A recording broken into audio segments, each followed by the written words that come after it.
supported that law. So I'm glad that you want to weigh in, because the question was about due process. And since it's for people who are accused and charged with crimes, but not necessarily convicted of them, what do you make of the concerns about due process?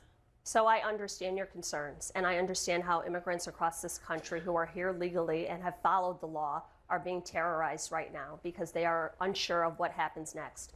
I voted for that piece of legislation because of a very specific provision, and it was if it caused injury or death to a police officer, which was one small piece of it. There were other things about, to your point, Caitlin, someone who was was charged but hadn't been convicted.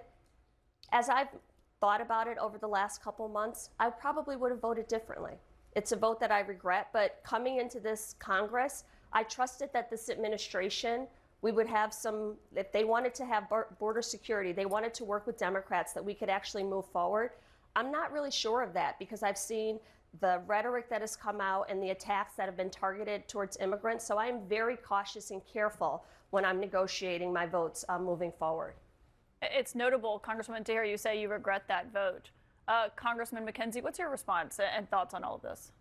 I would say this, actions that we have seen from illegal immigrants coming into our country, committing these heinous crimes, are a serious challenge that are long overdue to be addressed. And so I was happy that this was the first piece of legislation that the new Congress addressed. And it was passed in a bipartisan fashion through the House and Senate and became law.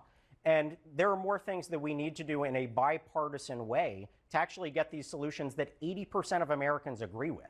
And so in instances like this, I think this was the right thing to do. It was a positive step, but there's a lot more to be done to protect our communities. Congressman Lawler, let me get you to weigh in here, because also tonight we just heard from the Supreme Court on the concerns about deporting people from the United States, who said the Trump administration must, quote, facilitate the return of the Maryland man who the administration acknowledged was mistakenly deported to El Salvador.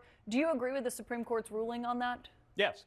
And he should be returned, and obviously they should follow the law there. But I would say when we're dealing with this crisis, we saw over 10.5 million migrants come into the United States during Joe Biden's presidency. They were released into the U.S. through a program called Catch and Release. And as a result, you saw across the country municipalities struggling under the weight of it.